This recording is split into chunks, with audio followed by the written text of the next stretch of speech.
రెండున్నరేళ్లలో వచ్చేది కేసీఆర్ ప్రభుత్వమేనన్నారు మాజీ మంత్రి కేటీఆర్. రాష్ట్రంలో రియల్ దందా నడుస్తోందని విమర్శించారు. తెలంగాణలో యూనివర్సిటీ భూములను లాక్కోవడం సీరియల్ మాదిరి జరుగుతుందని ఆరోపించారు.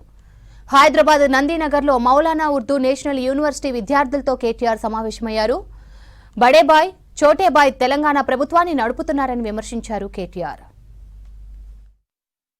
అసలు సెంట్రల్ యూనివర్సిటీ వచ్చిందే హైదరాబాద్కి తెలంగాణ మొదటి దశ పోరాటం తర్వాత ఇక్కడి విద్యార్థులకు ఇక్కడి ప్రజలకు ఇచ్చిన హామీల్లో భాగంగా హైదరాబాద్ సెంట్రల్ యూనివర్సిటీని ఏర్పాటు చేశారు.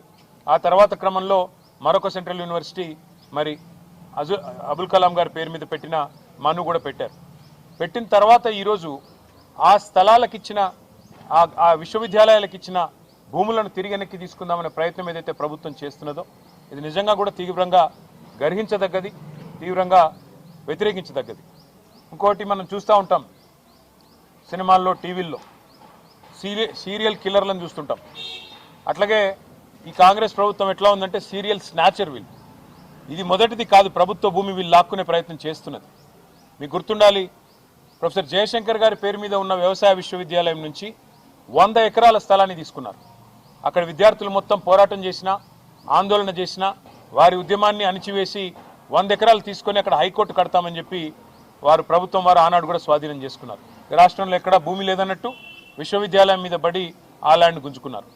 ఆ తర్వాత హైదరాబాద్ సెంట్రల్ యూనివర్సిటీలో కూడా ఇదే రకమైన రియల్ ఎస్టేట్ దందా, ఇదే రకమైన రియల్ ఎస్టేట్ వ్యాపారం అక్కడ కూడా చేసే ప్రయత్నం చేసి 400 ఎకరాలు అక్కడ మరి యూనివర్సిటీ భూమిని కూడా తీసుకునే ప్రయత్నం చేస్తే చివరికి సుప్రీంకోర్టు చీఫ్ జస్టిస్ ఆయన స్వయంగా బిఆర్ గవాయి గారు, ఆయన గ్రీన్ బెంచ్ కూడా ఆయనే చూస్తారు కాబట్టి సువమోటోగా ఆయన తీసుకొని ఆదేశాలు ఇచ్చేదాకా వీళ్ళు ఇక్కడ రాష్ట్ర ప్రభుత్వం పట్టించుకోలేదు, కేంద్ర ప్రభుత్వం కూడా పట్టించుకోలేదు.